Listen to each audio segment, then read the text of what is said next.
हम लोग श्रीमद् भागवतम के तीसरे स्कंद के 21वें अध्याय के 22वें श्लोक से आगे पढ़ेंगे। हम लोगों ने 21वें श्लोक तक कर्दम ऋषि की प्रार्थनाएं सुनी थी। त्वं त्वानुभूत्योपरत क्रियार्थम स्वमायया वर्तित लोकतंत्रम नमाम्य भीक्ष्णम नमनीय पाद सरोजमल्पीयसी कामवर्षम। तम उनको, उन आपको, तम त्वा मतलब उन आपको, जो अपनी अनुभूति के द्वारा क्रियार्थम उपरत सभी प्रकार के भोग इच्छाओं को उपरत कर देते हैं। इतना सुख अपने स्वरूप का सुख दे करके, मतलब अपने भगवान से जो सच्चिदानंद विग्रह हैं उनका अनुभव करके व्यक्ति इतना सुखी हो जाता है कि कोई भोग की उसकी इच्छा नहीं रहती है। इस प्रकार से जीव को मोक्ष प्रदान करते हैं। और स्व माया वर्तित लोकतंत्रम, अपनी माया के द्वारा ये भोग की व्यवस्था उन्हें कर रखी है देव समाज में, मनुष्य समाज में, पशु समाज में। अभी मैं शाम को थोड़ा सा इवनिंग वॉक कह लीजिए कर रहा था, तब दृष्टि में कितने सारे जीव आते हैं। आप लोग भी देखते होंगे, शायद ध्यान ना देते हो मुझे नहीं पता, लेकिन अगर थोड़ा ध्यान देंगे तो देखेंगे कैसे हर जीव के लिए व्यवस्था की है। गायों के लिए घास उगी हुई है, बंदरों के लिए अलग व्यवस्था है। तो आप देख रहे एक तंत्र है, ये एक सिस्टम है जिसके द्वारा सबको भोग मिल रहा है एक, और दूसरों विभिन्न प्रकार की इच्छाओं से युक्त जीवों को विभिन्न प्रकार के भोग मिल रहे हैं। एक व्यवस्था है। हम सुनते हैं कि कर्म के अनुसार व्यक्ति को शरीर प्राप्त होता है, तो किसकी व्यवस्था है?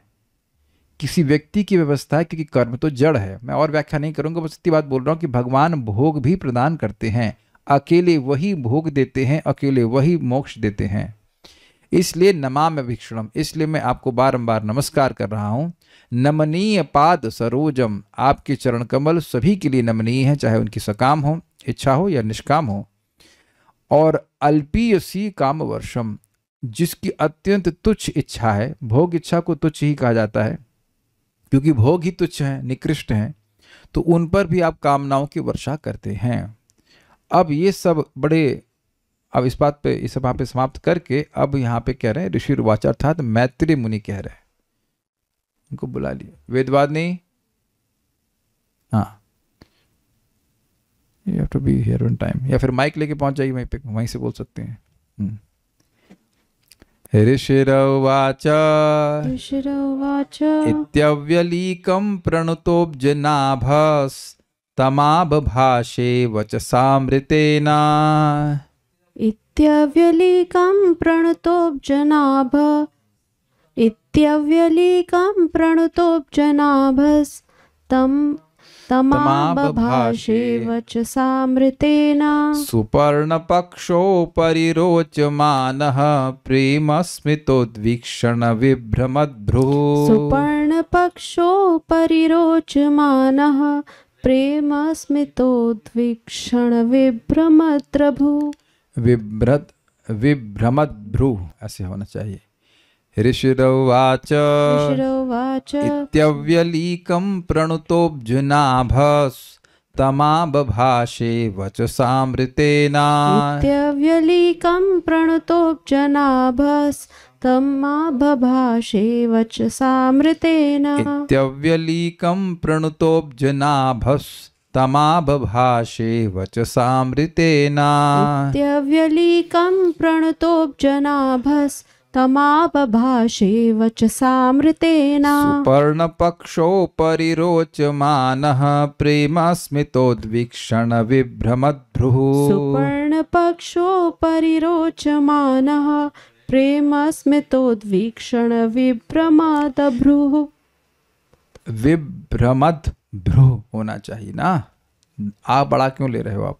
इत्यव्यलीकं प्रणुतोऽब्जनाभस्तमाबभाषे वचसामृतेन। इत्यव्यलीकं प्रणुतोऽब्जनाभस्तमाबभाषे वचसामृतेन। सुपर्णपक्षो परिरोचमानः प्रेमस्मितोद्वीक्षण विभ्रमद्भ्रुः। सुपर्णपक्षो परिरोचमानः प्रेमस्मितोद्वीक्षण विभ्रमद्भ्रुः। इत्यव्यलीकं प्रणुतोऽब्जनाभस्तमाबभाषे वचसामृतेन इत्यव्यलीकं प्रणुतोऽब्जनाभस्तमाबभाषे वचसामृतेन सुपर्णपक्षो परिरोचमानः प्रेमस्मितोद्वीक्षण विभ्रमद्भ्रुः सुपर्णपक्षो परिरोचमानः प्रेमस्मितोद्वीक्षण विभ्रमद्भ्रुः।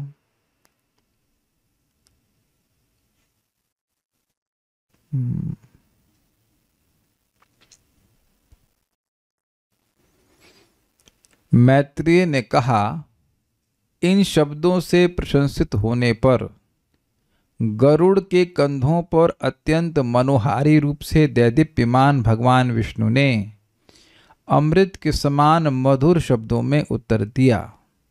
उनकी भौएं ऋषि की ओर स्नेहपूर्ण हंसी से देखने के कारण चंचल हो रही थीं। कुछ धारणा कर पा रहे हैं। भगवान गरुड़ के स्कंद पे हैं, कंधों पे हैं और बहुत सुंदर लग रहे हैं। उन्होंने जब कर्दम ऋषि की ये प्रार्थनाएं सुनी तो बहुत प्रसन्न हुए और अमृतमय मधुर शब्दों से उत्तर दिया। मतलब मैं बोल तो रहा हूं लेकिन आप बोलने के साथ साथ कुछ इमेजिन कर पा रहे हैं? Can you imagine? इधर बैठ लीजिए और उसको एक्टिवेट कर लीजिएगा, कॉर्डलेस माइक को। वो आपके लिए नहीं है, वो उनके लिए है, उनको शायद पड़ सकती है।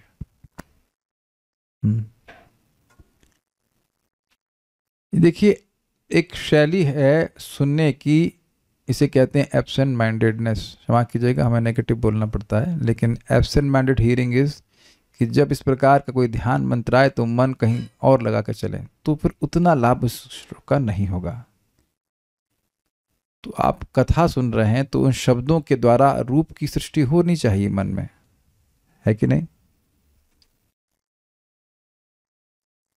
घर से बाहर निकल करके उस स्थान पर चलें जहाँ पे कर्दम ऋषि हैं। वह भगवान को देख रहे हैं, भगवान प्रकट है उनके सामने और वह गरुड़ के स्कंद पर, गरुड़ के कंधे पर हैं और भगवान उनको मुस्कुरा करके देख रहे हैं क्योंकि उन्हें सुंदर सुंदर प्रार्थनाएं करी हैं। Then it will be very pleasing to the mind. I hope मेरी बात आप समझ पा रहे हैं। उनकी भौएं ऋषि की ओर स्नेहपूर्ण हंसी से देखने के कारण चंचल हो रही थी। इसका क्या मतलब है? भगवान के हृदय में जो प्रेम कर्दम ऋषि के प्रति उमड़ रहा था उस कारण से उनकी आंखें चंचल हो रही हैं, ये बात कह रहा है। तो कुछ यहाँ पे मैत्रेय मुनि की दृष्टि उन भगवान के प्रति है, उनके चेहरे को देख रहे हैं कथा के माध्यम से, जिनकी आंखें चंचल हो रही हैं, बड़े सुंदर दिखाई पड़ रहे हैं। देखिए, हम लोगों को तो सुनने का अनुभव है, लेकिन जो शुद्ध भक्त हैं जैसे कि ये मैत्रेय मुनि आदि, तो उनको सुनना और देखना एक ही बराबर होता है। For them this whole thing is live telecast. ये बात भी आपको ध्यान रखनी होगी।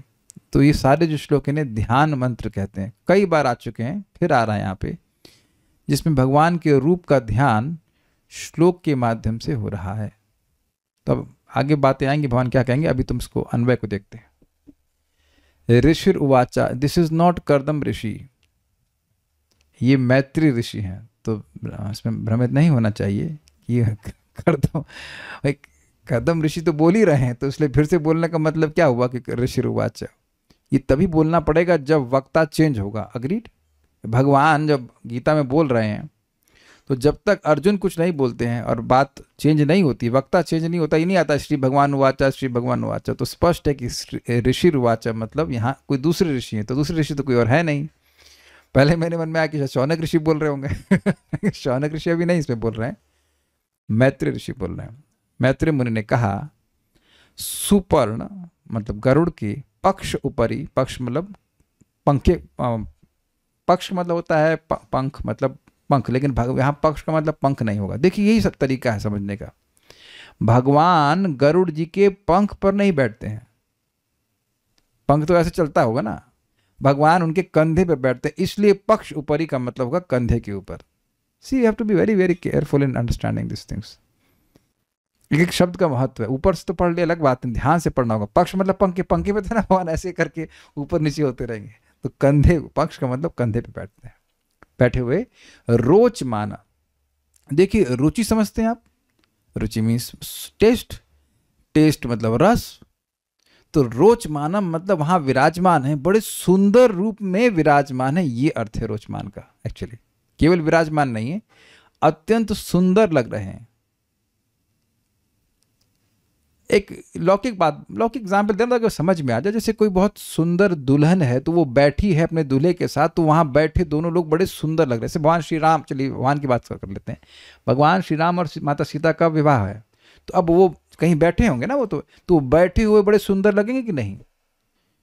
अब तो कुछ समझ में आ रहा होगा कि एक है व्यक्ति बैठा हुआ है और वो सुंदर है, तो वो उस स्थान पर विराजमान तो है, लेकिन विराजमान के साथ साथ बहुत सुंदर लग रहा है, ये बात बोली जा रही। अब देखिए, जैसे मैंने माता सीता और भगवान श्री राम की शादी की बात करी, तो आप लोग के मन में तुरंत आ गया, शायद आ गया वो कि हाँ भगवान बैठे हैं और वह सुंदर लग रहे हैं। ये बातें हैं, ये श्रवण के द्वारा स्मरण होता है। तो आप समझ रहे हैं किस प्रकार से बड़े सुंदर लग रहे हैं भगवान। कहाँ बैठे हुए हैं? गरुड़ के स्कंद पे बैठे हुए हैं, स्कंद मतलब कंधे पे बैठे। फिर प्रेम स्मित, स्मित मतलब होता है मुस्कान, उद्विक्षण, प्रणयपूर्ण मुस्कान भरी, एक्चुअली दोनों को जोड़ लेना चाहिए, स्मित मतलब मुस्कान होता है, वहां छूटा है।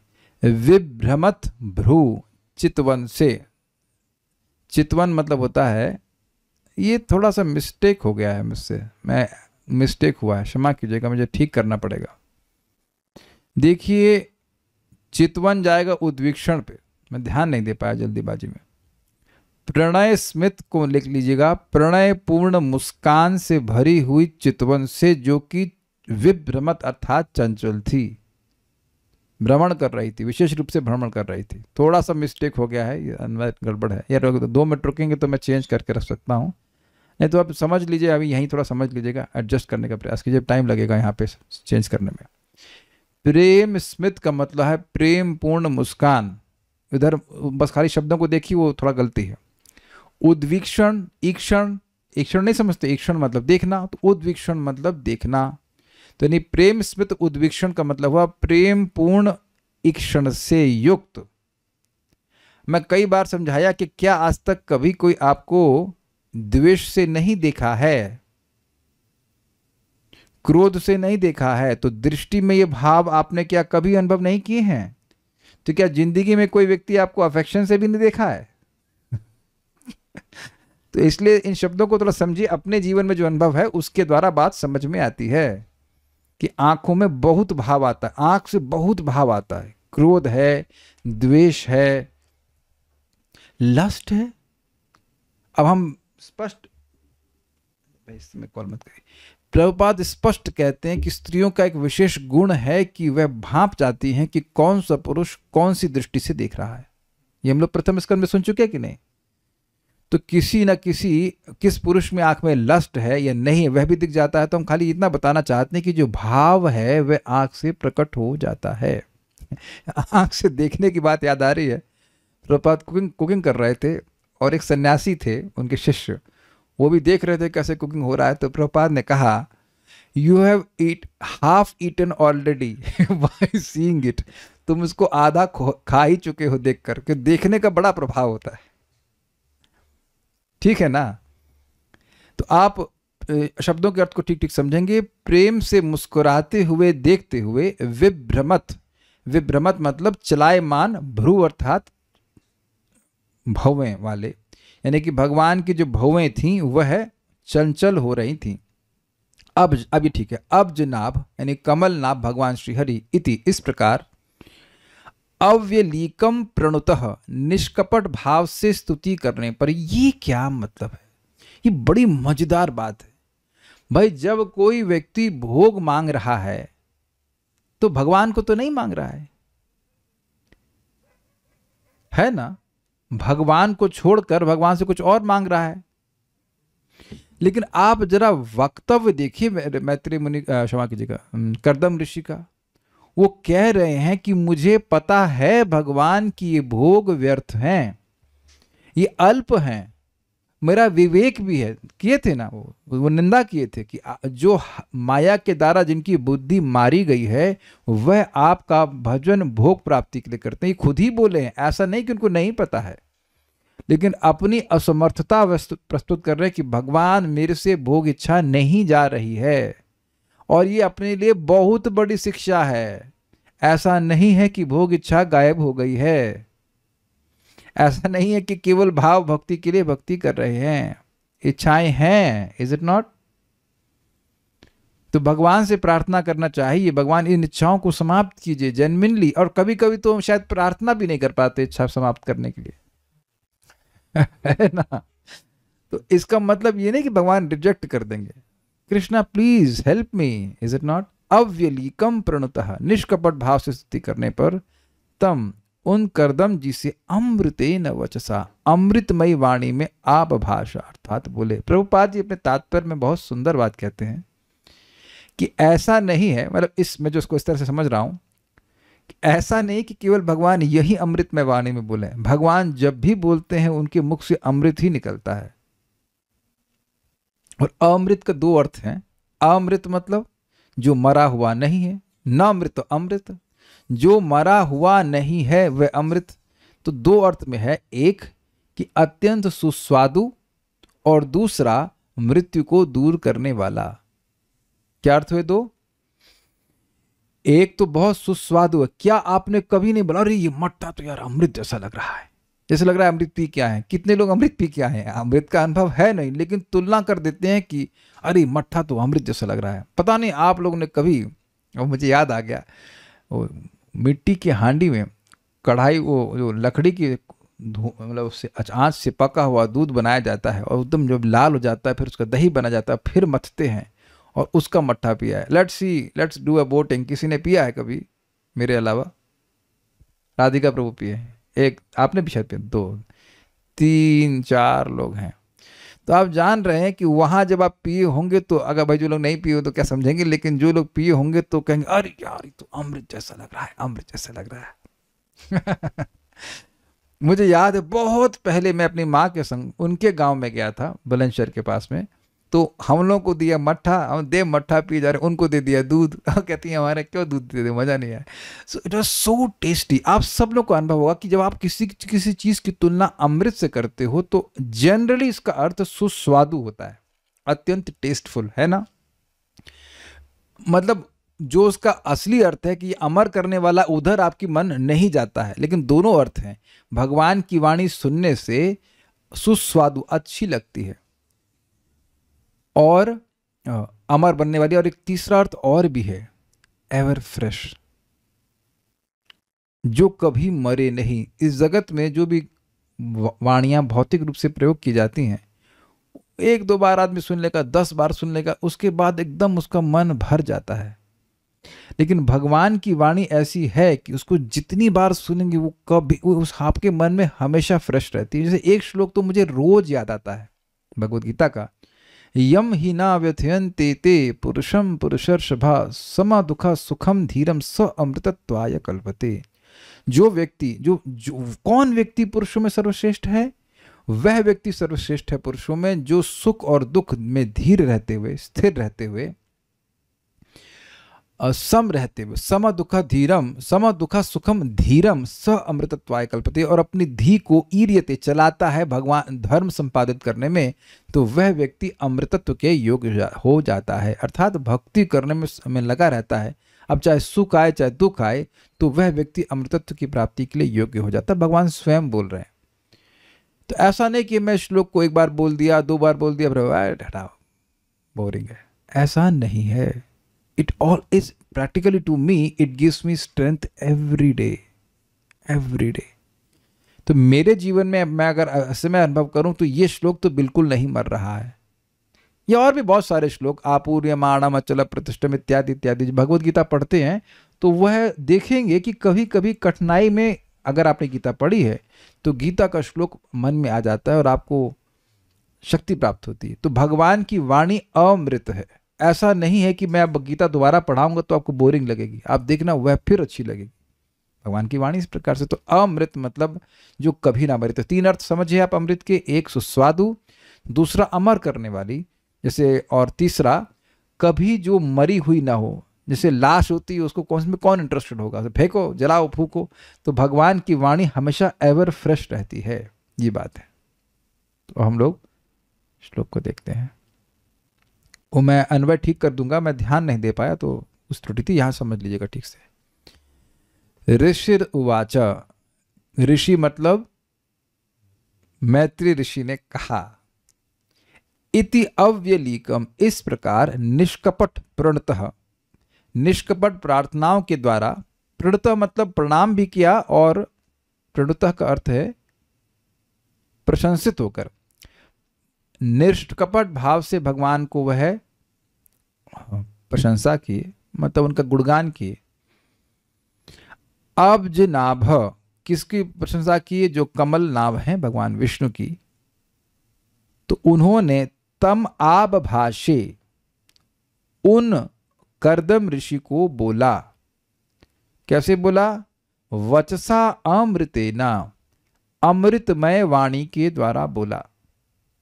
ठीक, वो भगवान कैसे थे? तो कह रहे हैं सुपर्ण पक्ष उपरि रोचमानः, सुपर्ण अर्थात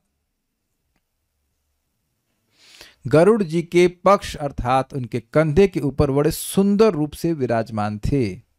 और भाव उनका कैसा था? तो कह रहे हैं प्रेम स्मित उद्विक्षण विभ्रमत भ्रू, प्रेममयी मुस्कान से वह देख रहे थे मतलब मुस्कुरा रहे थे, और उनके आंखों में भी वह प्रेम था, और उनकी भौवें भ्रू विभ्रमत विशेष रूप से भ्रमण कर रही थी।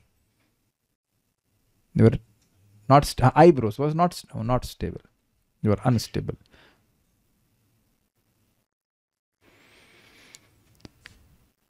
श्रीधरी, अमृतेना अर्थात सुखप्रद, सुखप्रद, ये सारी बातें उसमें आ गई ना, सुस्वादु इत्यादि वो सब आ गया। सुखप्रद, प्रेम तथा मुस्कान पूर्ण चितवन से जिनकी भौवें चंचल हो गई थी। तो ये बड़ा स्पष्ट तात्पर्य। वचसामृतेन शब्द महत्वपूर्ण है। जब भी भगवान बोलते हैं तो वे दिव्य लोक से बोलते हैं, भौतिक जगत से नहीं। चूंकि वे दिव्य हैं, उनकी वाणी तथा उनके कार्य भी सभी दिव्य हैं, उनसे संबद्ध प्रत्येक वस्तु दिव्य है। अमृत शब्द से उस व्यक्ति का बोध होता है जिसकी मृत्यु नहीं होती। भगवान के शब्द तथा उनके कार्य मृत्यु विहीन यानी अमर हैं, अतः वे इस भौतिक जगत के द्वारा निर्मित नहीं हो सकते। मेरे को व्याख्या करने की जरूरत नहीं है, समझा दिया आपको मैंने। अमृत का अर्थ था अमर हैं। जैसे कभी कभी कुछ लोग कुछ समाज सेवियों के लिए कह देते हैं, ये समाज सेवा करके वो अमर हो गए ऐसा बोल देते हैं, लेकिन ऐसा करके कोई अमर होता है नहीं। अमर वही होता है जो भगवान की सेवा करता है, भगवान को भोजन अर्पण करता है, भगवान की सेवा में अपनी इंद्रियों को लगाता है, वह अमर होता है। समाज सेवा करने वाले अमर नहीं हो सकते, क्योंकि वो समाज भी अमर नहीं है। जो खुद अमर नहीं है उसकी सेवा करके आप कैसे अमर हो जाओगे? देखिए, whatever things are there in my heart, जो भी कुछ भी है, लेकिन एक चीज एकदम दिख रही मेरे को कि भाई अपने को ऐसे नहीं मरना यार, कीड़े की तरह नहीं मरना है। I hope you are all with me on this point. इस बार कीड़े की तरह नहीं मरना है ना, बहुत बार मर लिया यार, इस बार तो कुछ जप करके मरेंगे। ऐसे कफन नहीं चढ़ाने देंगे शरीर पर, ना ना, बिल्कुल नहीं। This should be the determination of devotee. नहीं, ऐसे नहीं मरेंगे इस बार। प्रसाद खा के मरेंगे, जप करके मरेंगे, कथा सुन के मरेंगे, ऐसे नहीं मरेंगे। Not going to die like this, not going to die like an animal. मैं जानवर की तरह पैदा जरूर हुआ हूं, लेकिन जानवर की तरह मरूंगा नहीं। हमको बहुत ये एटीट्यूड मुझे बहुत इंस्पायर करता है। वॉट एवर में हैपन, मैं जानवर की तरह नहीं मरूंगा। बहुत मर लिया इस तरह से। Not going to die like this. चाहे कोई भी जानवर मुझे कितनी भी प्रीचिंग कर ले, मैं जानवर की तरह मरने के लिए बिल्कुल नहीं मानूंगा, झुकेगा नहीं। समझे बात? आई विल नॉट बो डाउन ऑन दिस पॉइंट। कह रहे बेटा, अरे थोड़ा बहुत इंसान बन लिए, थोड़ा जानवर बन जाओ, लेकिन झुकेगा नहीं। I will not go down. समझे बात? क्यों नहीं? अपने हाथ में है। आपके हाथ में माला नहीं है तो फिर कह दीजिए कि आपके हाथ में नहीं है। अगर सरेंडर कहीं नहीं करना है तो माया को नहीं करना है। This should the mood of a devotee. भगवान के शब्द हमको, और बहुत इजी है सब कुछ। मैं इस पे बहुत डीपली विचार कर रहा था, भाई प्रसाद खा के हमारा सेल्फ रियलाइजेशन, खा करके सेल्फ रियलाइजेशन कितना अमेजिंग है ना। और बिना खाए होगा भी नहीं, ये भी अमेजिंग बात है। प्रसाद नहीं खाएंगे तो होगा भी नहीं। अतः श्री कृष्ण नामाधि न भवेद ग्राह्यम इंद्रिये सेवोन्मुखे जीवादौ स्वयं एव स्फुरतः। शब्द इस संसार तथा आध्यात्म जगत की ध्वनियां भिन्न भिन्न हैं। आध्यात्म जगत की ध्वनि अमृत तथा नित्य होती है, जबकि इस संसार की ध्वनि घिसी पिटी तथा नश्वर है। हरे कृष्णा कृष्ण कृष्णा हरे हरे, हरे राम राम राम हरे हरे। इस पवित्र नाम की ध्वनि जप करने वाले को निरंतर प्रोत्साहन प्रदान करने वाली है। ये बड़ी मजेदार बात है, इस पर मैं कुछ बोलूंगा। यदि कोई उबाऊ शब्दों का उच्चारण करता है तो उसे थकान लगती है, किंतु यदि कोई 24 घंटे हरे कृष्ण का जप करे तो थकान का अनुभव कभी नहीं होगा। बजाय इसके वह और उत्साह से अधिकाधिक जप करता ही जाएगा। एक बड़ी मजेदार बात आपको बताऊं यहाँ पे, एकदम प्रभुपाद अब जब ये बोल रहे हैं तो कुछ नए लोगों के मन में संदेह हो जाएगा, अरे हमें तो 16 माला में स्ट्रगल हो रहा है, क्योंकि आप 16 माला करते हो। Does that sink? मैं आप लोगों को एक हेल्थ टिप दे रहा हूं जो कि कृष्ण कॉन्शियसनेस में बहुत हेल्प करेगी आपको। जब भोजन करें तो थोड़ी देर के बाद, लेट से 15-20 मिनट आधे घंटे के बाद आप थोड़ा चलिए। कहेंगे ये क्यों बोल रहे हैं? चलते से हरे कृष्ण जपिए। सिंपल ना। 16 माला आप ब्रेकफास्ट के पहले कर लीजिए, उसके बाद क्या जीभ बांध दी जाती है? ब्रेकफास्ट लीजिए, ब्रेकफास्ट के बाद तुरंत बैठना अच्छा नहीं है। तो कुछ डाइजेशन के लिए ही कर्मों को भी डाइजेस्ट कर लीजिए और खाना भी डाइजेस्ट कर लीजिए। थोड़ा चलिए। याद है आपको क्या बोलते हैं उसको, रात के खाने के बाद कौन सा वॉक होता है, उसे क्या कहते हैं? डिनर वॉक बोलते हैं, क्या कहते हैं हमको नहीं पता, लेकिन what ever that is something कुछ। यानी आप समझ रहे हैं कि भोजन के बाद थोड़ा चलिए तो 1-2 माला वहां बढ़ जाएगा। भाई ये बाद में जब हम लोग मरेंगे तब याद आएगा, अरे यार हम टाइम बर्बाद किए। अरे चैट ओपन करने की बजाय कि कोई हमको चैट किया कि नहीं किया, आप कृष्ण के संग चैंट कर सकते हैं कि नहीं? आओ चलो कृष्ण घूमने चलते हैं। ये मैं नहीं बोल रहा हूं, श्रील प्रभुपाद एक प्रवचन में कह रहे हैं कि आप कहीं जा रहे हो तो आपके ऊपर सूर्य चल रहा है कि नहीं, सूर्य के साथ चल रहा है कि नहीं। कभी कभी बचपन में बोलते मम्मी देखो ये मून हमारे साथ चल रहा है। ऐसा बच्चों को अनुभव होता है। तो वो प्रभुपाद इस बात को बोल रहे हैं, कह रहे जैसे चंद्रमा चल रहा है, जैसे सूर्य चल रहा है, ऐसे भगवान भी चल रहे हैं अगर आप जप करते हैं। जितना जप बढ़ाया जाएगा उतना हमें जप करना आसान लगेगा। आप ट्राई करके देखना।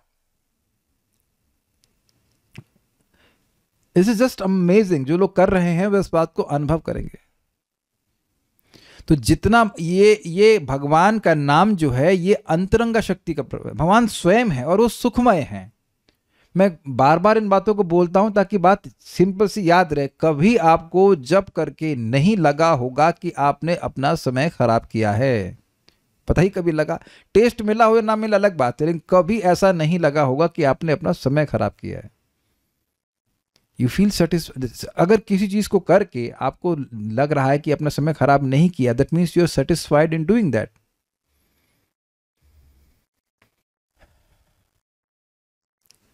नहीं विरोध? चैट ओपन है तो बताइए।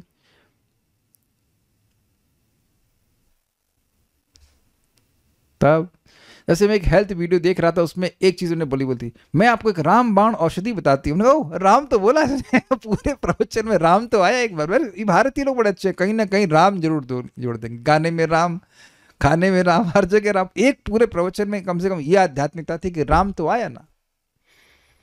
बहुत बड़ी बात है राम बोलना, एक बार भी बोलना। I was very happy apart from the fact she said something very nice. But ये मुझे बहुत अच्छा लगा। अगर मुझे ये कह दिया जाए कि आप आधे घंटे जप कीजिए चल करके, मेरे लिए कोई कठिनाई नहीं। आप लोगों के लिए कठिनाई है, अन्य लोगों के लिए बड़ी कठिनाई है, क्योंकि वो आधे घंटा करेंगे क्या, you know left hand. But हमारे लिए बहुत ईजी है। कोई भी ऐसी एक्सरसाइज जिसमें आप जप भी कर सके, ईजी है कि नहीं? सूर्य नमस्कार में थोड़ा मुश्किल होता है, लेकिन हम देख रहे हैं कि मॉर्निंग वॉक, अब हमारे क्या नाम है आपका, राधिका प्रभु, बड़ा अच्छा है कि ना को साइकिल चलानी आती है ना को स्कूटर चलाना आता है, और यहाँ पे चल रहे हैं 1.5-2 घंटा चल रहे हैं, बहुत अच्छी एक्सरसाइज मानी जाती है। और हरे कृष्ण में तो जब भी बढ़ जाता है। स्कूटर पे चलाएंगे तो जब नहीं कर पाते हैं, हाँ कुछ कीर्तन कर सकते हैं, लेकिन जब तो अधिक हो जाता है ना आप। Very very good. तो अब आप ये दिमाग लगाओ अपना कि सुबह से 16 माला कर ली, अब एक्स्ट्रा चैंटिंग कैसे करेंगे कि प्रभुपाद झूठ तो नहीं बोल सकते। कल्याण प्रभु लगता है प्रभुपाद झूठ बोल रहे हैं, झूठ तो नहीं बोल सकते, एकदम झूठ नहीं बोल सकते, ये अपना अनुभव बोल रहे हैं। साधु लोग झूठ नहीं बोलते, वो अपना अनुभव बोलते हैं। It's not something which is popping in their mind, कुछ उनके मन में पॉप किया और वह बात बोल दी ना, साधु लोग अनुभव बोलते हैं। ये एक और अन्यत्र हेल्थ वीडियो से मुझे इंस्पिरेशन मिली कि अगर आप थके हुए तो अधिक काम कीजिए, अगर आप थकान का अनुभव करते हैं तो अधिक काम कीजिए। ये अजीब सा कहेंगे, थकान अनुभव करेंगे तो सोएंगे, जितना सोएंगे और बॉडी थका रेस्ट मांगेगी। उसी प्रकार से जितना आप सोचोगे कि हमें जब कम करना है, वो जब और कम होता जाएगा, जब बढ़ेगा नहीं। जब बढ़ाने से जो अविद्या है वह नष्ट होती है और आपको प्रोत्साहन मिलता है। लेकिन ध्यान दीजिएगा कि क्लास नहीं सुनेंगे तो वो भी कुछ नहीं होगा, क्लास सुनना चाहिए, लेकिन आप ये देखेंगे कि और बहुत सारा समय आपके पास है एक्स्ट्रा चैंटिंग करने के लिए। It's very very nice. Prabhupada बोल रहे हैं, आप करके देखिए, क्योंकि वह अमृत है, वह अमृत है, अमृत है। जब भगवान ने कर्दम मुनि को उत्तर दिया तो उसमें वचसामृतेन शब्द का विशेष रूप से उल्लेख हुआ है, क्योंकि वे दिव्य लोक से बोल रहे हैं। उनका उत्तर दिव्य शब्दों में था, और जब वे बोल रहे थे तो उनकी भौवें प्रेमवश चलायमान थीं। जब भक्त भगवान के यश का गान करते हैं तो वे अत्यंत प्रसन्न होते हैं और भक्तों को बिना हिचक दिव्य वर प्रदान करते हैं, क्योंकि वे अकारण भक्तों पर कृपालु रहते हैं। भाई ये बड़ी मजेदार बात है। एक एक पॉइंट समझिए। जब भी आप जप करते हैं, कीर्तन करते हैं, जैसे मैं यहां भगवान के बारे में बोल रहा हूं ना, इतना तो सब लोग सेंस कर ले कि मैं भगवान के बारे में बोल रहा हूं, आप लोग भगवान के बारे में सुन रहे हैं, तो इससे भगवान बड़े प्रसन्न होते हैं। आप कहेंगे ऐसे क्यों? दुनिया में आप कभी देखिए किसी को भी, जैसे हम हकीम जी के पास गए तो उन्हें बड़ा सुंदर अपना मकान वकान सेट करके रखा, तो मैं प्रसाद पा रहा था और उन्होंने अलाउ किया कि वहीं पे प्रसाद पा लीजिए, और मैंने आप मुझे अच्छा लगा, मैंने कहा आपका सेंस, एस्थेटिक सेंस बहुत अच्छा है। क्या? तो एक मैं समझ गया, एक बार में वयम तु न वितृप्यामः, उनका गुणगान कर रहे थे, तृप्त नहीं। हमने कहा, और मैं जेन्युइनली बोल रहा था, मेरा भी एस्थेटिक सेंस है कुछ, तो मैंने कहा भाई आपका एस्थेटिक सेंस हमको बड़ा अच्छा लगा, and you know what, cream I like, I like cream so much, और इतना खुश हो गए। ये सब में प्रवृत्ति होती है कि उनको अपनी तारीफ अच्छी लगती है। प्लीज आप हाथ खड़ा कीजिएगा ईमानदारी से कि आपको अपनी बुराई अच्छी लगती है। हाँ भाई, कोई है यहाँ पे पहलवान जिसको अपनी बुराई अच्छी लगती हो, कान उसके तरसते हो कि भाई सुबह से कोई हमारी बुराई नहीं किया भाई। तो आप देख रहे हैं कि ये प्रवृत्ति सब में होती है, तो भगवान से ही आ रही है प्रवृत्ति। हम लोग की जो तारीफ होती है वो झूठी होती है, क्योंकि हमें कोई देख नहीं रहा है ना, हमें तो कोई देख नहीं रहा है, वो तो हमारे शरीर या हमारे मन के बारे में कुछ बोल रहा है, जिससे जो भी अनुभव कर पा रहे हो। लेकिन भगवान की एक एक बात सत्य है। बहुत एक अमेजिंग बात, एक अमेजिंग बात है, बहुत अमेजिंग बात है। परम पूज्य वृंदावन चंद महाराज को जन्माष्टमी के दिवस पे प्रवचन करने के लिए कहा गया कि भगवान श्री कृष्ण का यश, ये टॉपिक था। अब ऐसी महाराज ने बात ओपन करी ना, मजा आ गया। वो कह रहे हैं कि भगवान श्री कृष्ण के बारे में, भगवान विष्णु के बारे में आप जब भी बोलते हो, अगर सही से बोल रहे हैं तो वो उनका यश ही होता है। डाइजेस्ट किया? कुछ समझे मैंने क्या कहा? मतलब महाराज की बात रिपीट कर रहा हूं। हमको इतना मजेदार लगा बात कि आप भगवान कृष्ण के बारे में जब भी कुछ बोल रहे हैं, और उनका नाम बोल रहे हैं वही यश है, लेकिन और कुछ भी बोल रहे हैं, माइक ऑन कीजिए, कॉर्डलेस माइक, कुछ भी बोल रहे हैं वह भगवान का यश ही है। अर्थात भगवान के बारे में आप ऑब्वियसली परंपरा में होना चाहिए, लाई दीजिए, कुछ भी बोलेंगे तो वह यश होगा। और इसको शुरू करते हैं, राधिका प्रभु कुछ बोलिए भगवान के बारे में, कुछ भी, एक लाइन बोल दीजिए, 2 शब्द बोल दीजिए, या एक लाइन बोल दीजिए, 6 बोल दीजिए, बोलिए। श्री कृष्ण गोविंद हरे मुरारे हे नाथ नारायण वासुदेव। ये तो आपने प्रार्थना कर दिया, ठीक है, लेकिन कुछ हिंदी में बोलिए, हम संस्कृत समझ में नहीं आती। भगवान के कुछ बोलिए। भगवान कृष्ण ही हमारे रक्षक हैं। वेरी गुड, भगवान श्री कृष्ण हमारे रक्षक हैं, एकमात्र कर लीजिए, उनके अलावा कोई रक्षा नहीं कर सकता। करुणामृत प्रभु, तेलुगु में बोलिए। कुछ किसी जो जो भाषा आती है बोलिए।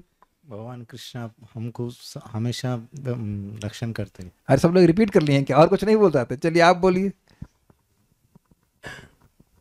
भगवान कृष्ण हमें भक्ति करने की शक्ति प्रदान करते हैं। Very good. अब आप ये बताइए कि तीनों लोग प्रिपेयर करके बोले, आप साइंटिस्ट प्रभु बोलिए, आप प्रिपेयर करके बोले, थीसिस लिख के बोले। चलिए बच्चे को दीजिए। तनेश प्रभु आप बताओ क्या बोल सकते हैं भगवान के बारे में? भगवान दयालु हैं। Very good. नाम तो बोलते कौन से भगवान कृष्ण दयालु हैं। भगवान कृष्ण परम दयालु हैं। अब इतना बोलने में भी कठिनाई है, तो आप देख रहे हैं कठिनाई कुछ नहीं, कृष्ण सबसे सुंदर है। Yes like this. आप देखिए कि ये सब बात बोलने से भगवान प्रसन्न होते हैं। मैंने ये एक्सपेरिमेंट इसलिए कराया ताकि आपको मैं समझा सकूं कि it is damn easy to please Krishna. भगवान को प्रसन्न करना अत्यंत अत्यंत इजी है, कुछ कठिन नहीं है। चलिए फिर एक्सपेरिमेंट करते हैं। लीजिए अब बेटा फ्लूइड मैकेनिक्स के बारे में कुछ बोलो। हाँ बोलो। हाँ फ्लूइड मैकेनिक्स, हाँ ये मतलब फिजिक्स का एक टॉपिक है। फ्लूइड मतलब चलते रहना ऐसे। कोई बात नहीं, हम it's okay not a problem. अच्छा आप लीजिए इनको। हाइजेनबर्ग अनसर्टेनिटी प्रिंसिपल के बारे में कुछ बोलिए। इनको दीजिए। आप पेसराटू के बारे में कुछ बोलिए। ये क्या होता है बताइए? पेसराटू क्या होता है? तो अब ये पेसराटू डोसे जैसा होता है। तो आप देखिए जिन चीजों का कोई खास मूल्य नहीं है उनके बारे में बोलना कठिन है। मैं ये एक्सपेरिमेंट किया, उनको बारे में जान करके भी आपकी जान नहीं बचेगी। कुछ है ना, नहीं कुछ नहीं है। लेकिन भगवान दिव्य गुणों से विभूषित हैं, अनंत गुणों से विभूषित हैं, और उनके कोई भी गुण आप बोलते हो तो वह उनका गुणगान हो जाता है। और एक और मजेदार बात आप समझते होंगे, जिन लोगों की शादी हुई है या शादी करने जा रहे हैं तो एक बड़ी दिक्कत होती थी, या फिर नौकरी के लिए अपना CV लिखिए, अपने गुणों को लिखिए। तो अब कठिनाई ये है कि 5-6 गुण लिखने के बाद वो भी पता नहीं सच है कि झूठ, व्यक्ति को याद ही नहीं आता कि हम गुण लिखे क्या। तो ये भी कठिनाई है। लेकिन भगवान के गुणों की नंबर इतना है कि उसको लिखा नहीं जा सकता।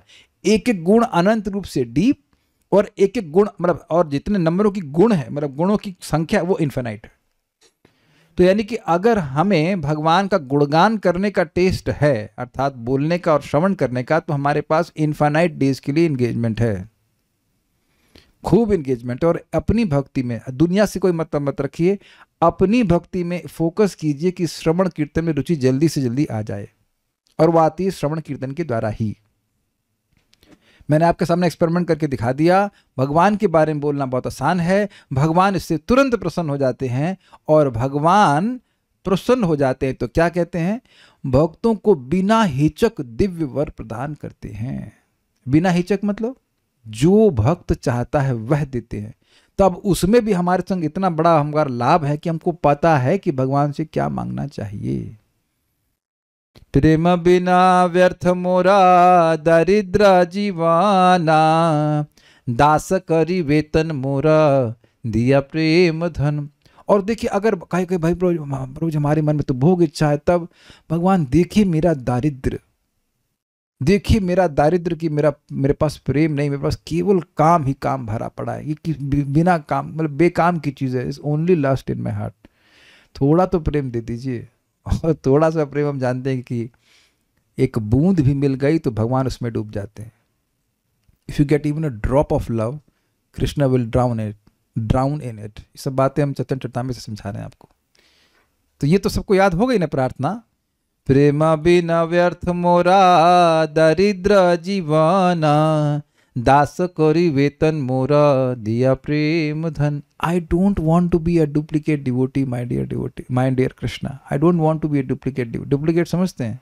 असली I want to be a true devotee, not a duplicate devotee. Enough of this duplicacy. I don't want to be. ऐसे भक्तों ने प्रार्थना करी है कि किस प्रकार से मेरी इच्छाएं मुझे खींच रही, कृष्ण आप रक्षा कीजिए। तो ये हरे कृष्ण मंत्र करके आप भगवान को प्रसन्न कर सकते हैं।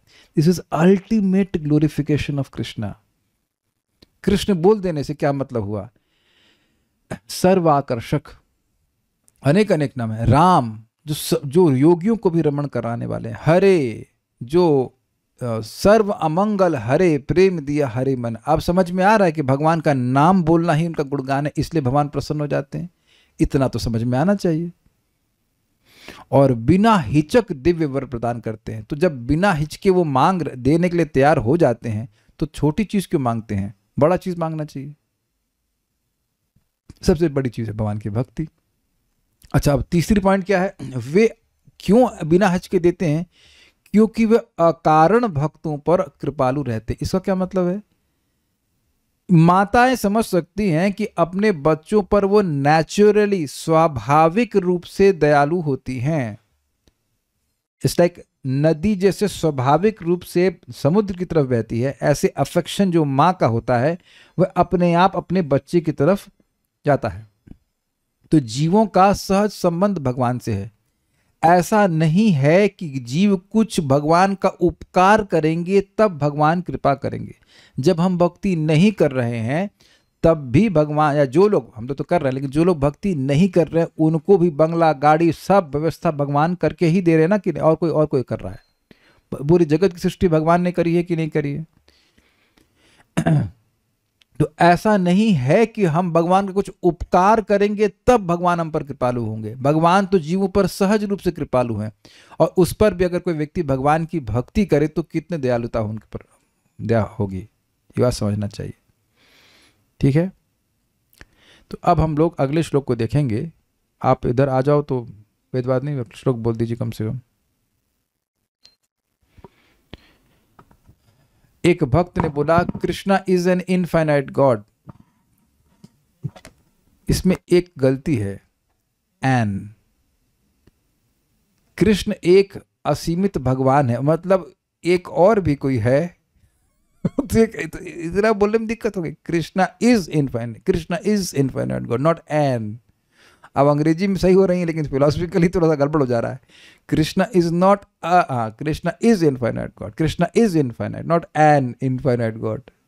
जैसे है ना, मंकी इज एन एनिमल, तो और भी तो एनिमल होते हैं, ऐसा थोड़ा होता है। फिलोसफिकल गलती नहीं होनी चाहिए। कोई बात है, इसमें एक अच्छी बात थी, कृष्णा। असुर भी अगर बोलता है कृष्ण यार बड़ा खराब आदमी, कृष्ण बहुत खराब आदमी, तो कृष्ण ये देखते उसने कितनी बार कृष्ण कृष्ण बोला है। एक भक्त कहते हैं भगवान बहुत अट्रैक्टिव हैं। कौन भगवान? नाम भी नहीं रखा आपने, बताया भी नहीं नाम। भगवान श्री कृष्ण। चलिए अब भगवान ने क्या बोला तो हम सुन लेते हैं, मेरे पीछे बोलिएगा। श्री भगवान उवाच, श्री भगवान उवाच, मस्त श्लोक है। विदित्वा तव चैत्यम में पुरैव समयोजित, विदित्वा तव चैत्यं मे पुरैव समयोजित, यदर्थम त्वयैवाहं समर्चितः, यदर्थम् आत्मनियमैस्त्वय्येवाहं समर्चितः, विदित्वा तव चैत्यं मे पुरैव समयोजित, विदित्वा तव चैत्यं मे पुरैव समयोजित, यदर्थम आत्मनियमैस्त्वयैवाहं समर्चितः, यदर्थम् आत्मनियमैस्त्वय्येवाहं समर्चितः। श्री भगवान उवाच, श्री भगवान उवाच, विदित्वा तव चैत्यं मे पुरैव समयोजित, विदित्वा तव चैत्यं मे पुरैव समयोजित, यदर्थम् आत्मनियमैस्त्वय्येवाहं समर्चितः, यदर्थम आत्मनियमैस्त्वय्येवाहं समर्चितः। भगवान ने कहा जिसके लिए तुमने आत्मा संयमादि के द्वारा मेरी आराधना की है। आत्म संयमादि का मतलब होता है मन और इंद्रियों का संयम। यहाँ पे आत्मा का अर्थ आत्मा नहीं लिया जाएगा। आत्मा खुद अपना आत्मा का संयम नहीं करती है, आत्मा अपनी इंद्रियों को संयम करती है। मैं अपनी बुद्धि, मन और इंद्रियों का संयम करता हूँ। मैं अपने आप को संयम थोड़ा ना करता हूँ। अपने आप का यहाँ पे अर्थ होता है, यहाँ पे अर्थ है मन और इंद्रियां और बुद्धि भी आप कह सकते हो। तुमने आत्म संयम आदि के द्वारा मेरी आराधना की है। इसका मतलब क्या है? इंद्रियां हमेशा भगवान के, जो स्पेशली भौतिक इंद्रियां हैं, वह भगवान के विपरीत जाना चाहती हैं, विपरीत दिशा में जाना चाहती हैं। तो वहां से खींच कर उनको भगवान में लगाना, ये है इंद्रिय संयम। भाई जीभ बहुत कुछ खाना चाहती है, आप प्रसाद पे लिमिट कर देते हो, ये हो गया आत्मसंयम। बहुत सिंपल है। जीभ को बहुत कुछ बोलना चाहती है तो उसको रोक करके आप हरे कृष्ण मंत्र बोलते हो, ये है आत्मसंयम। It's very simple. तुम्हारे मन के उस भाव को पहले ही जानकर मैंने उसकी व्यवस्था कर दी है। Is it not amazing? आप यह सोचते हो, शायद लोग सोचते होंगे कि भगवान हमको यह देंगे कि नहीं देंगे, या मैं मांग रहा हूं सुन रहे हैं कि नहीं सुन रहे हैं। जैसे हमारे हृदय में इच्छा आई उसको भगवान पहले ही जान लेते हैं कि ये किस लिए आया है। आप समझ रहे हैं? मैं यहां से मान लीजिए मेरे घर में कोई आए तो मैं पूछूंगा भाई आप किस लिए आए, लेकिन भगवान को पहले ही पता है कि आया किस लिए। और एक बात दूसरा, वो पहले से तैयार है देने के लिए। जैसे कभी कभी मालूम आपको हो जाए कि भाई अमुक व्यक्ति आएंगे इस चीज को लेने के लिए। फॉर एग्जाम्पल, एक तवा हमने लिया और वो तवा का डिजाइन गड़बड़ था तो हमने रिटर्न पॉलिसी मार दी। तो हमको पता था, उसमें आ जाता है कि आपको 18 तारीख में व्यक्ति आएगा, तो हम पहले से तैयार थे उसको देने के लिए। और तो वरदान नहीं था, लेकिन मैं खाली ये बात समझाना चाह रहा था कि मुझे पता है कि वो व्यक्ति क्यों आएगा और उसको देना है। हमने पहले व्यवस्था करके पैक करके रखा हुआ था कि आएगा तुरंत दे देंगे। वहां कोई संकोच नहीं करेंगे। जब शब्द है पहले ही उसकी व्यवस्था कर दी है तो इसका क्या मतलब है? इसका मतलब है कि हम संकोच नहीं करने वाले। आप समझ रहे हैं एग्जाम्पल से? जब वो चीज मेरे से, वो तवा मुझे रिटर्न करना था तो मैं पहले से ही उसको देने वाला था। तो ये ऐसा नहीं कि जो आएगा तो वो मैं उस पर विचार करूंगा कि देना चाहिए कि नहीं देना चाहिए। वो तुरंत देंगे, उसको आगे बढ़ कर देंगे। ये समझ में आ रहा है?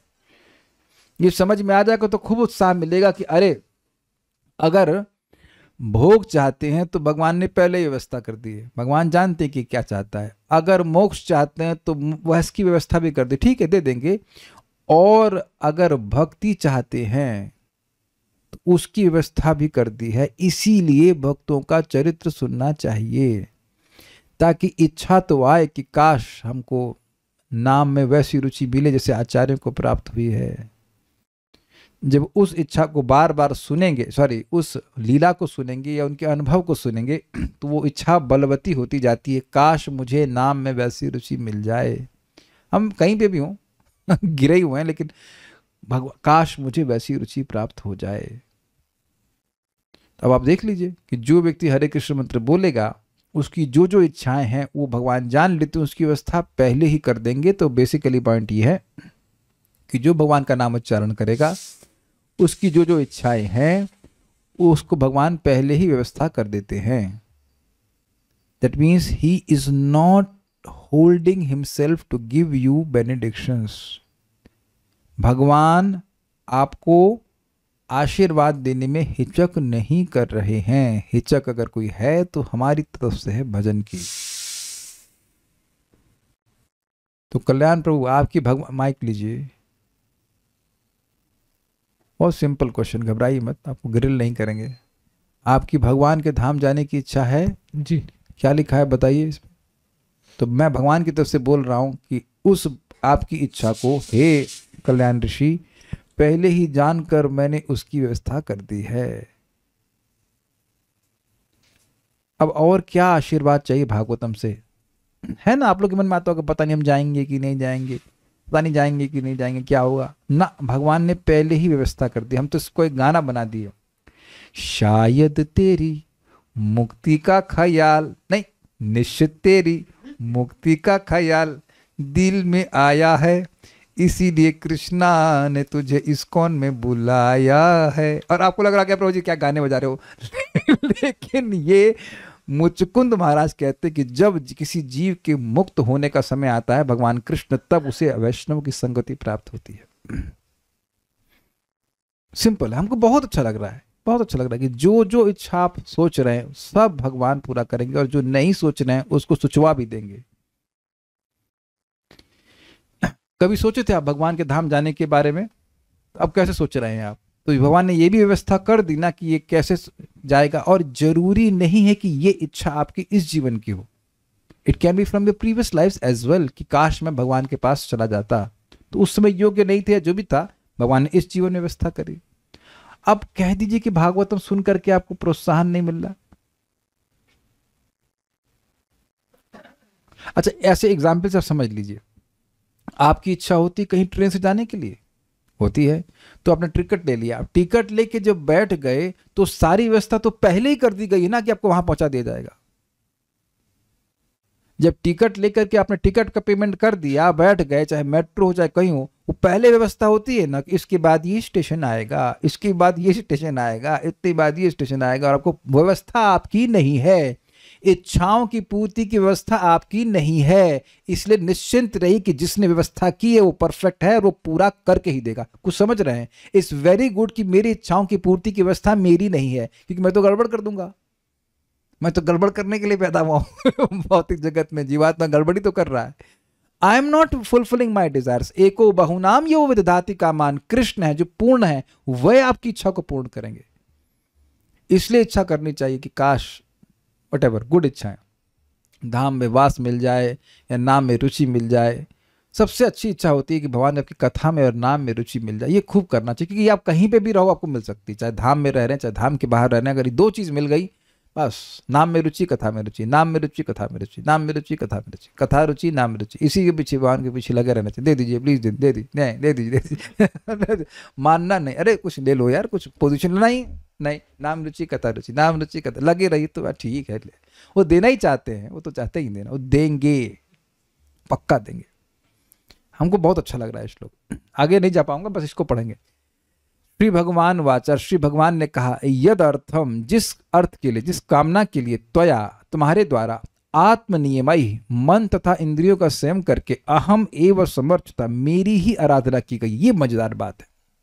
एक और बात है, ही मतलब ये नहीं कि शिव जी की और दुर्गा जी की और इसकी और उसकी, नहीं, केवल कृष्ण की। और आप ये देख रहे हैं कि वैष्णव संगीति में यह भी गुण आप में आ ही गया है।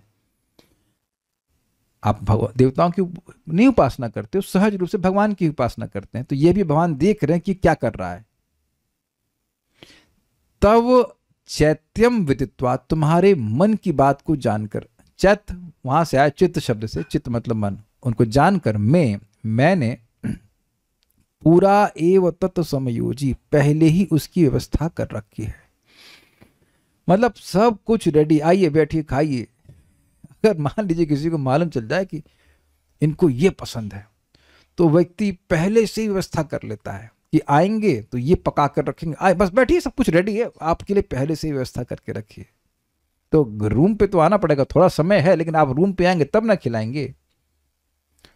इसीलिए सारी बात भूल जाओ जो मैंने बोली, अब याद रखो आप एक बात, every devotee's perfection is guaranteed. हर भक्त का भक्ति में जो पूर्णता है वह वो गारंटी है कि वो होगा। तो निश्चिंत होकर के पूरे विश्वास के संग भगवान की भक्ति करनी चाहिए। कोई संशय का उसमें अवकाश नहीं कि मैं शुद्ध होऊंगा कि नहीं होऊंगा। जैसे एक भक्त बोल रहे थे कि बोलिए माइक पे, इनकी कंप्लेन थी कि भगवान जप में नींद को नहीं हटा रहे हैं। ठीक है, तो कथा में भी नींद को नहीं हटा रहे, हटा दिया इसी जीवन में। कितने लाख साल पहले आपको ये दिक्कत होती थी?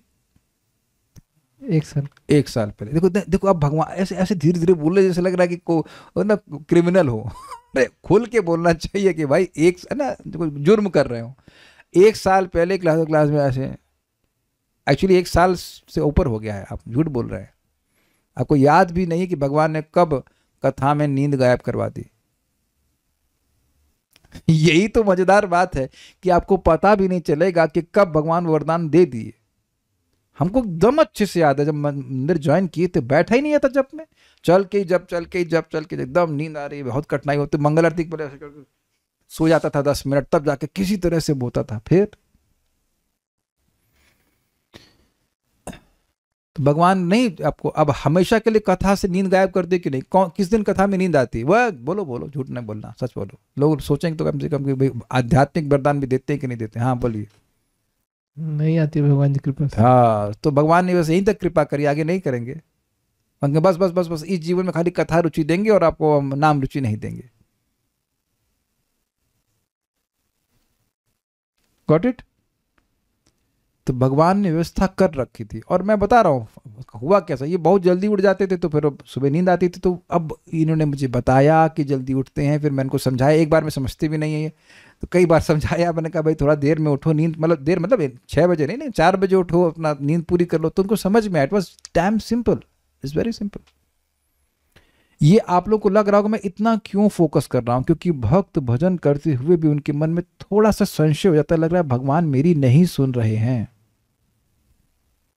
लेकिन भगवान ने आपके परफेक्शन की व्यवस्था पहले करके रखी है, इसीलिए आप ये श्लोक सुन रहे हो, इसीलिए श्लोक सुन रहे हो, ताकि ये समझ लीजिए, विश्वास कर लीजिए, एकदम कंफर्म हो जाए कि ये टिकट सही कटा है, आप सही ट्रेन में बैठे हैं, ये ट्रेन कैंसिल नहीं हुई है। श्री भगवान वाचा विदित्वा तम चैत्यम में, आपके जो मन में चल रहा था उसको जानकर, कब जानकर, जब इच्छा उदित हुई थी तब जानकर। क्या इच्छा थी? अपने समान स्वभाव वाली पत्नी चाहते थे। मैं पुरैव समयोजित, मैंने पहले ही इसको बढ़िया से योजना बना दी कि किससे शादी करवानी है। अब हमने जब ये पढ़ रहे हैं तो हमें लग रहा है कि भाई किसी भक्त की मैरिज काउंसलिंग करने की क्या जरूरत है, भगवान पहले ही सेट करके रखे, तो अपने को कहने की जब कृष्ण सेटिंग कर रखी है तो शुभ कृष्ण को चिंता करने की क्या जरूरत है।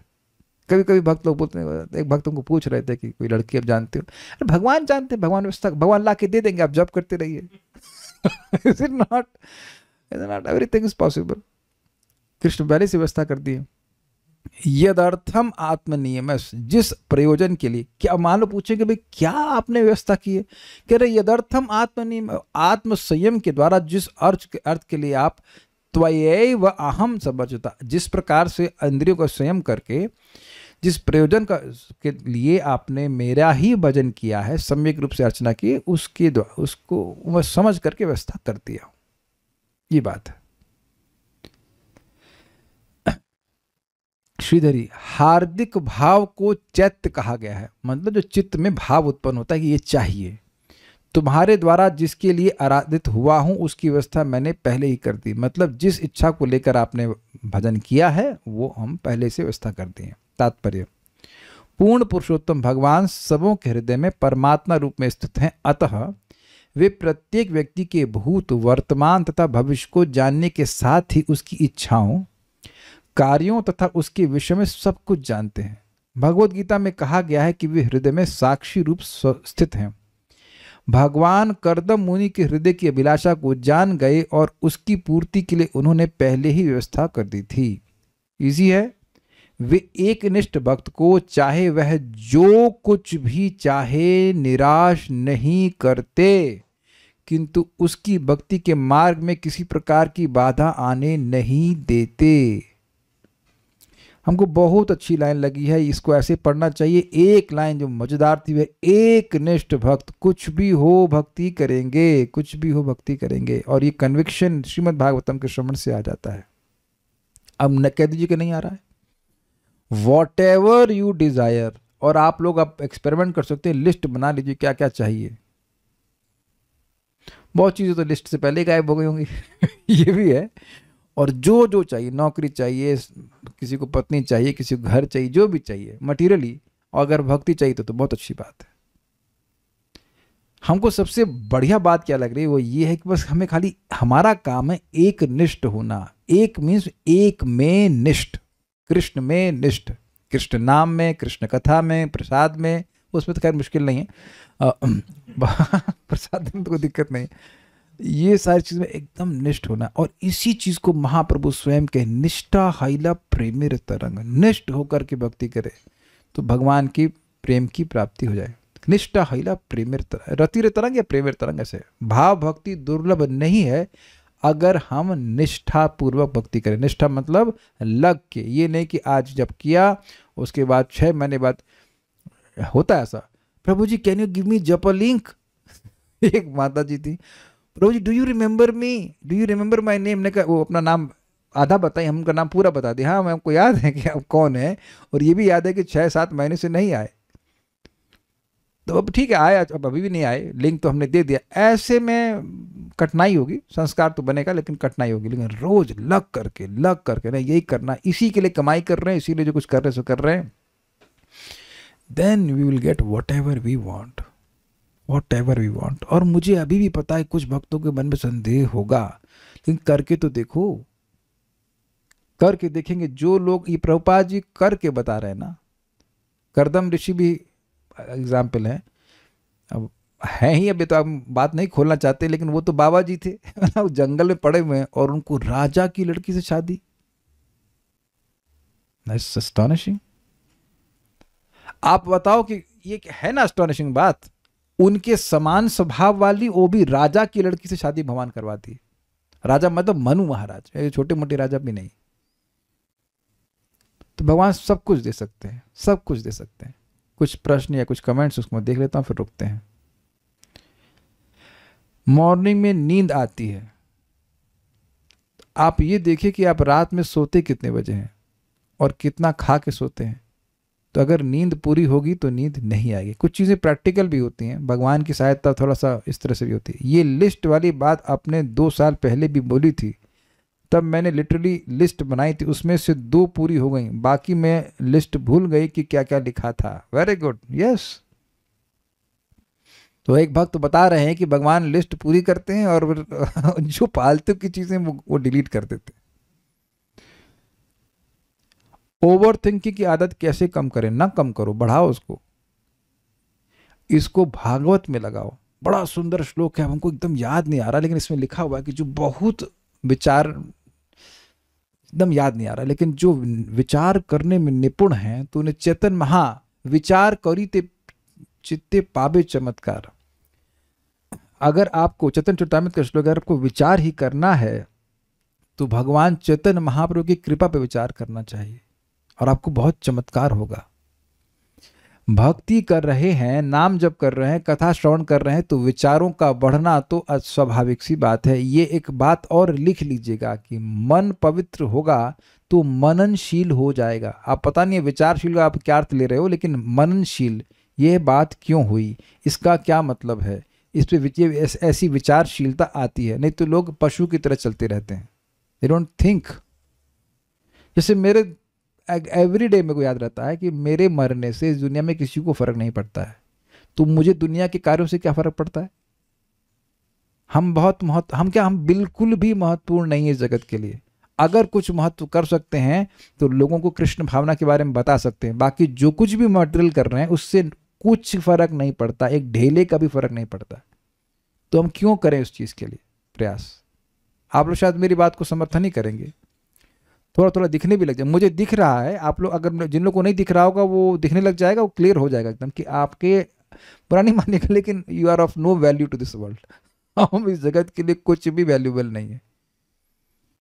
और अगर मान लीजिए कि अवेलेबल हैं भी, तो कुछ समय के बाद ये जगत नष्ट होने वाला है। तब जिस घर के लिए वैल्यूबल है वो घर फूंक दिया जाएगा। अग्रीड? तो अगर थोड़ी सी ऐसी बुद्धि होती तो व्यक्ति भगवान की तरफ आगे बढ़ता है। तो मैं तो ये अच्छी बात मानता हूं, फालतू की विचारशीलता की बजाय व्यक्ति को भगवत विचारशीलता में लगना चाहिए। अपने विचारों को भागवतों सुनने में, समझने में लगाइए तो बहुत अच्छी बात है। आगे जो भगवान कहेंगे उस अमृत को हम लोग कल समझेंगे। हमने एक जो बहुत बढ़िया बात सीखी कि निष्ठापूर्वक व्यक्ति भक्ति करता रहे, भगवान सारी इच्छा भक्ति की पूर्ण करेंगे। Will stop here.